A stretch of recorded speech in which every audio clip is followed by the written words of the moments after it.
Pastor Acobo was appointed by Pastor Quiboloy as trustee. Uh, Executive pastor. Di po ba nakapagtataka? He cannot express himself in English, in Tagalog. Pero siya po yung chosen one. Ano po very special characteristic o special kay Pastor Acobo?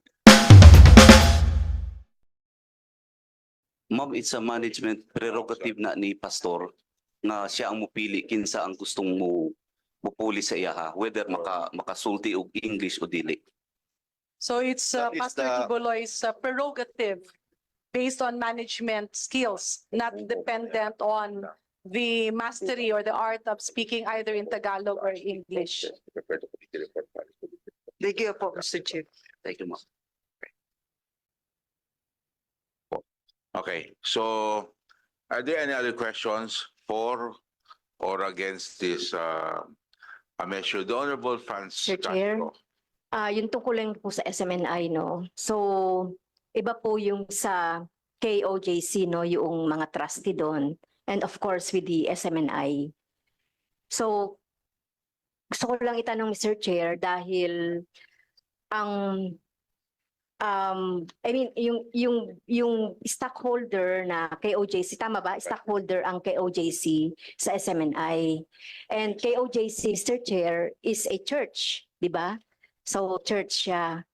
So, tanong ko lang, Mr. Chair, kung nagbabayad po ba ang SMNI ng tax since ang majority stockholder ay church. So, paano po ba yan? Siguro sa BIR, Mr. Chair. So siguro masasagot po ni Attorney Mark Tolentino kung paano ba yung gano'n na merong component ng church as a stockholder ng SMNI, and then yung SMNI ay in a commercial business, di ba? O sa business siya ng broadcasting.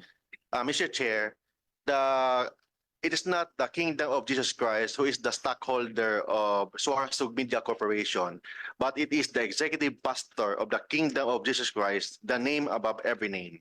So, under the latest 2022 GIS, Mr. Chair, and also 2023, with respect to the taxes, we complied all the BIR regulations, payment, and we can present that to this honorable body, our income tax return of Suarezug Media Corporation, Mr. Chair. And it is open book. You can ask the BIR whether or not we complied all the tax requirement, Mr. Chair. Okay, Mr. Chair. So ano rin po ba yung yung executive pastor as stockholder doon sa SMNI, Mr. Chair, yung benefits niya from that? So paano po ba 'yon as a major stockholder po doon sa Mr. Chair, if I executive may. pastor, Mr. Chair? Yeah, Mr. Chair, if I may, with due courtesy to the Honorable Franz Castro, just a quick interjection, Mr. Chair, if I may. Because SMNI is the business name, but the corporate name is actually Suarezug. So maybe for reference, because it's on the records, if the Honorable Castro will be amenable, all her reference to Sunshine Media Network International earlier be changed to Suarezug Media Network International.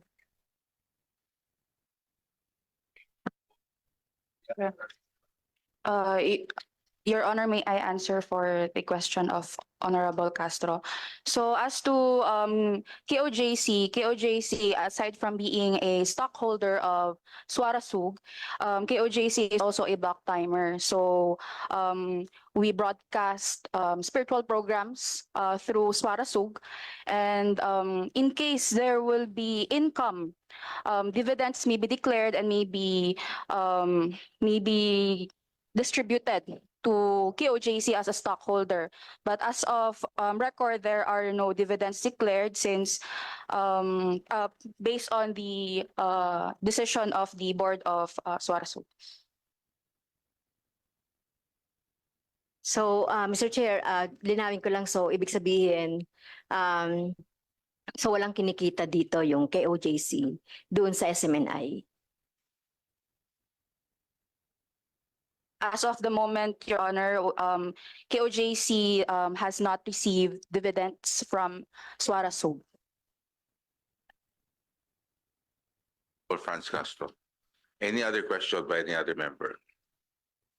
If there's none, no other question, the Honorable Johnny Pimentel. Sir. Mr. Chair, this is already the fifth hearing that we have conducted. And six? Okay. So, 6 na hong hearing ang ginawa natin dito. We have already heard all sides pertaining to this subject matter. We have discussed thoroughly all the pertinent provisions of Republic Act 11422. We exhausted already all arguments that needed to be discussed.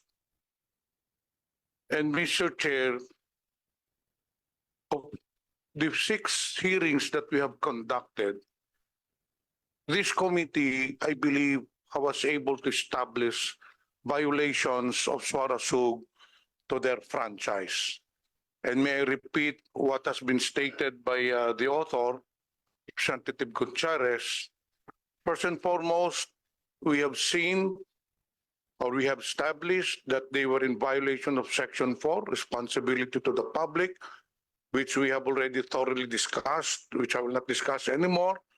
Section 10, the sale, lease, transfer, grant of usurpact or assignment of franchise. We were able to establish that there was a change of ownership from Kingdom of Jesus Christ. In 2020, they reported in their GIS that KOGC owned 95% of Suarasug. However, in 2022, as per their GIS, the shares of KOGC was diluted to 46% and it was transferred to Phoebus Global Holdings, I believe. So clearly there was a transfer of ownership, and under Section 10, they should report this to Congress and or rather ask permission from Congress, and once the transfer is consummated, they should report it to Congress within 60 days, which they did not do. Now, under Section 11, we have also established that they were also in violation of this pertinent provision, dispersal of ownership. It is very clear that in the life of their franchise, they should offer to Filipino citizens at least 30% of its outstanding stock.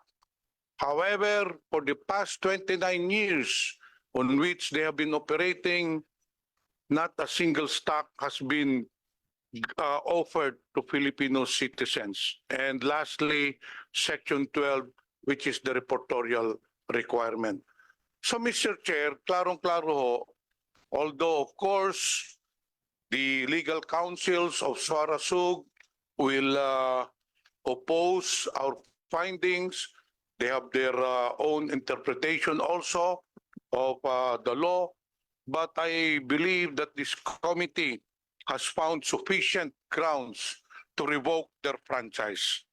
On this note, Mr. Chair, this representation would like to move for the approval of House Bill number 9710, an act revoking the legislative franchise granted to Suarasug Media Corporation. So move, Mr. Chair.